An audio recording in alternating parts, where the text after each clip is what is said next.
share stories of inspiration, stories of empowerment, and stories of courage. Today on Chezuba Talks, I have Queen Sheba of Queen Sheba's Village, a 501c3 nonprofit. And this nonprofit is helping the women and children of rural Senegal, West Africa, with education, with health, and business building programs that will help these people, these women, become financially independent. And as Queen Sheba says, listening to women inspires me to create, write ideas for programs, and propel action to better serve and give back to community. Welcome to the podcast, Queen Sheba. Thank you so much. Thank you so much. I'm honored to be here. Queen Sheba, that quote is extremely inspiring. You are inspiring women to be financially independent. You are creating a better society where you can give back to the community. When and where did you decide that you wanted to do this? This work has inspired me for since I was a young teenager. I've always been connected to women, firstly my mother, my grandmother, and the women in the community in Alabama. So I always longed to go to Africa, and I became more inspired by an invitation from a great scholar, Imam Hassan Sisi. This opened up the doors for my ancestral connection and it's opened up the doors for me to be able to do the work that I am doing now. But it has come with a big challenge, but it's very rewarding. So it's just opened up the many avenues for me to be able to give back to community, which is a big love of mine. Absolutely wonderful. And when you started alone, or did you have some friends and family helping you start this? Initially, I started alone. I had the idea, but I didn't have any friends to help. By the grace and mercy of God, I had I was befriended by another friend in Senegal whom I was introduced to, and she took a very liking to me. And also, I met a young family there and another young boy who was basically I took him under my wings, and things grew from there as far as partnerships. So these two people were very interconnected with the partnership of me Mm, helping me establish Queen Sheba Village right. organization. And how did you identify what is a problem with the community and how you could help? Well, the identification is very in your face as far as poverty is concerned. Senegal is a very beautiful teranga hospitality country. The people are very spiritual. They're very beautiful, very loving, and but unfortunately, very impoverished. And this drawed me to be able to try to come up with a plan to be able to put things together. And the friend of mine, Rokeya, who's now deceased, may God have mercy on her, she was a big help because we started this idea with fashion. And this is how the boutique started. And this was a help for me to be able to, with her expertise, her knowledge, her know how, this started me in the direction of getting textiles, fabrics, jewelries to bring back to be able to create a boutique, to be able to create something. And that something was not only the organization, but a way to start programs to help them, and then also the entrepreneurship. So one thing led to another. Right. I'm very interested in handloom handicraft. So, what is it that is special from Senegal? Please, I mean, for the uninitiated here, could you tell what can we look forward to buying from Senegal? Oh, many things, too many things to mention, but fabrics is a beautiful love of most women from all cultures. The Yes. beautiful fabrics, textiles, the saris of, in addition, in another way, not the Indian kind of saris, but the malfas with the different printed fabrics that are made of Uh-huh. linen and I think a blend of cotton and polyester. Then you have the grand boo-boos that are made of wax prints. You have too many different types of jewelry. You have it's just endless of the different types of crafts that the artists make in Senegal that you can bring back and make a profit of what you're seeking to do in Right. this business that I'm involved in. And these women are trained, they're from generations, they've been doing the same thing. And that's how you are trying to bring them into the market. The women are trained and skilled. They've been doing this from, like you said, generation to generation. So is this their crafts are just are very admirable because the attention to detail of what they do is very it's easy to market these different products to bring to America, and that we were very successful in doing that for a very long time. So the women are very talented, very talented. Right. And do you see that the younger generation also wants to learn this, or is that what your institute is trying to promote? The younger generation, some and some. Most of the women, they're still older women, and most of this is a big question. It's a good question that you asked because if it's not passed down, it will pass out. And I think that we need more of our millennials to continue this in this journey. Most of the women that are in the rural, remote areas that we serve, those women will continue it because that's a mean for their income. But Right. if that wasn't happening, then we would be in trouble. So I think we still have hope in this because as long as the country's impoverished and the things are getting better in certain areas, but the areas that we serve in mostly are they still need our support, and we still need their support. Right. Apart from having this Entrepreneurship Development Institute, you are also working with the health and hygiene. One very important aspect that you're working in is the female genital mutilation aspect. Could you tell us more about that? Yes, this was a very personal project, especially when I heard it. I didn't even know exactly what it was, and I thought it was only in Africa. But being educated myself about it more, it's a problem. It's all over the world. This is an international problem, global problem, and what we do is we spread awareness. We hold workshops. Have workshops all over the place in Senegal and different rural and remote areas because to see this close hand up and personal, it really disturbed me. So what we do is when we have the workshops and we talk to the mothers and the girls about it, we kind of like it's a basically we take it in on a personal note and a private note because it's not something that most time they don't even want you to know that it happened. So we have to be very careful, and I was very careful in how I approached it to be able to let in someone's house to talk about it. So it's more of a situation that I said, you know what, when I start my organization, this would be one of the programs that we will educate about. We spread awareness, talking about it, passing out pamphlets, educating the girls as to what it is, how it is, and that it's been happening. For us, for the most part, a lot of the women and girls that we talk to, thank goodness that never happened to them, but they know, of course, of many people that it happened to them and their mothers. Right. And what were the challenges that you faced over here? Of course, traditions and the elders, not wanting you to promote to this. But how do the men folk take it? The men folk are becoming more agreeing that this should be stopped. They've seen that it not only hurts, it has killed many of their people in their family or other people that they have known and have been associated with it. So today is better than when I first started back in 2004 and 5 and 6. But today is better. But the men, we always, personally, me, I always wanted the elders to be involved in this because my scholar and mentor and teacher and later husband definitely did not agree with that. And it has nothing to do with Islam.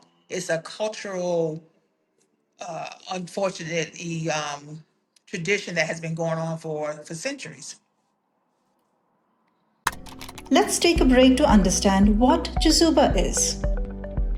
Everyone at some point ponders on how this beautiful life can be made more meaningful.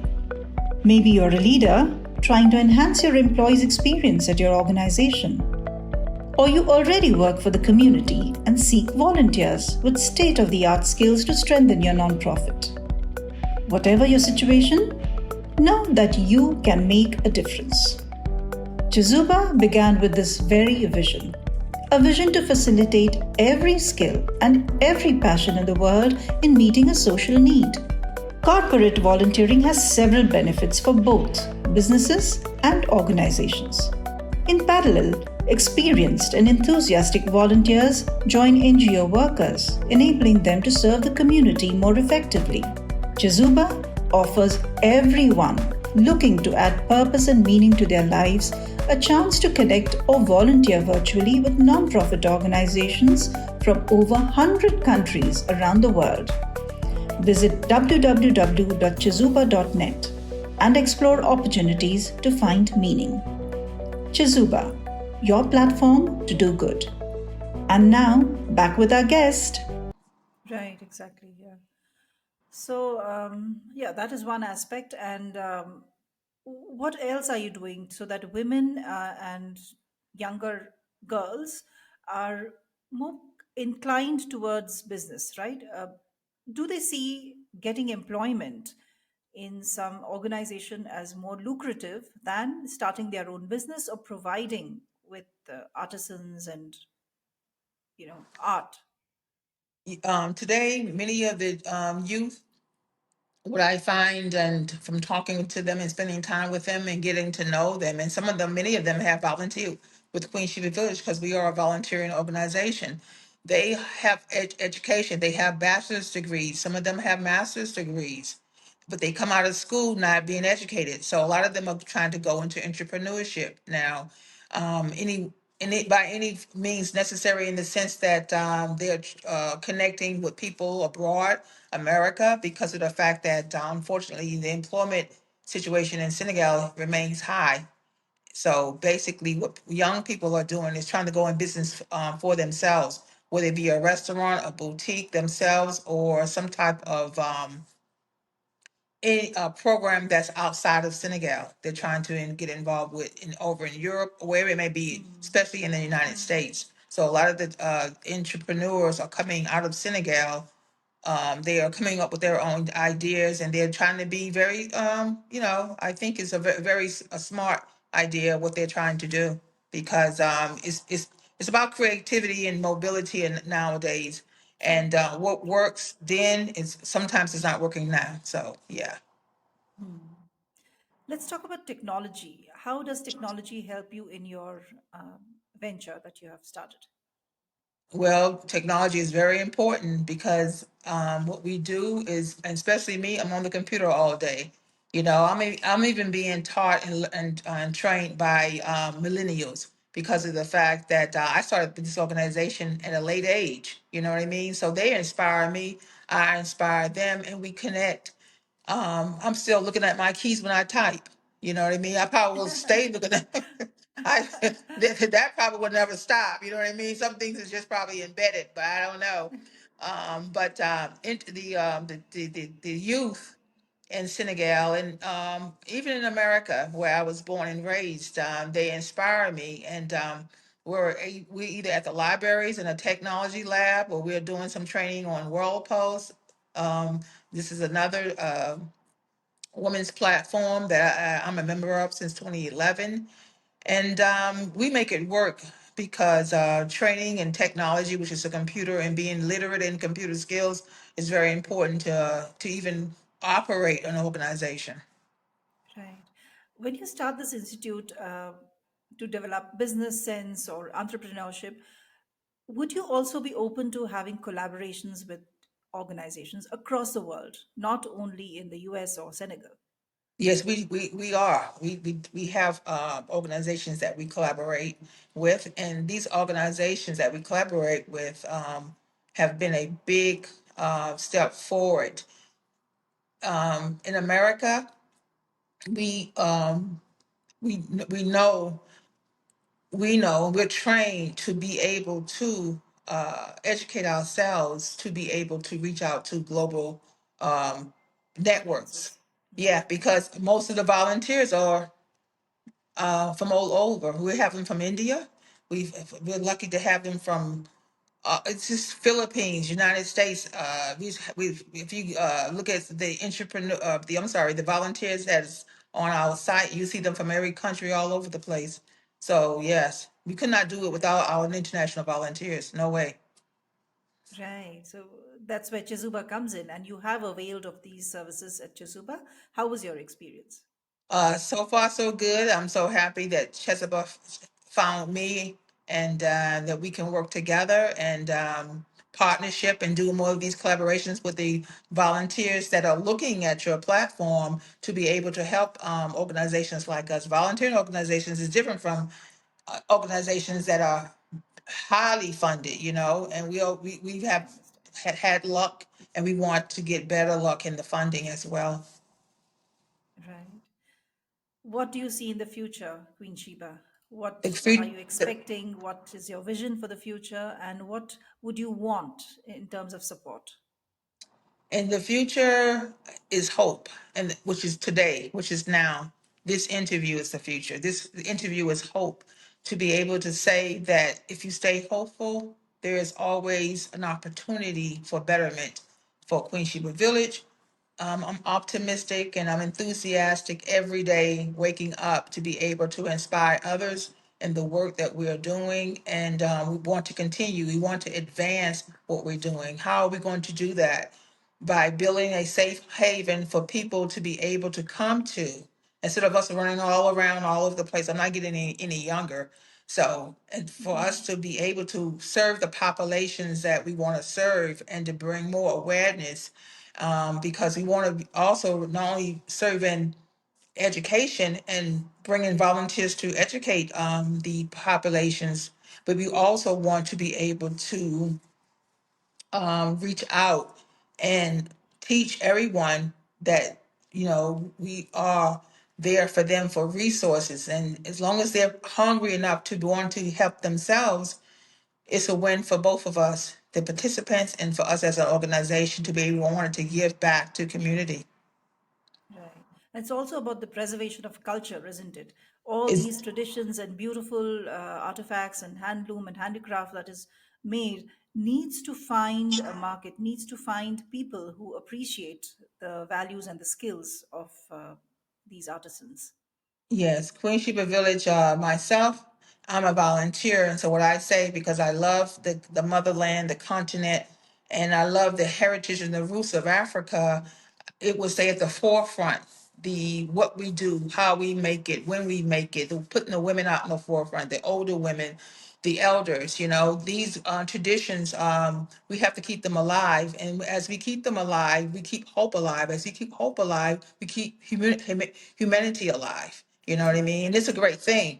It's a great thing. You have to motivate yourself. You have to be enthused what you see that can is a possibility, and the possibilities are endless if you are an achiever of trying to make your way straight, and you make your way straight by example as a role model. Right. And last question here, Queen Sheba, what makes you wake up in the morning and what, really, really excites you? Motivation, the will to live, giving back to my ancestors as an African American, American born in Africa from the diaspora. When I think about my mother and her mother, who were very powerful role models for me, I want to be able to be that mirror to young girls and women worldwide, not just Africa, worldwide.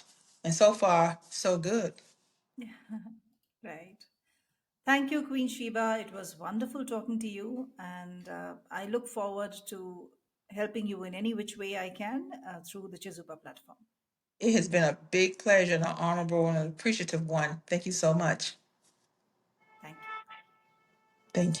you. Thank you.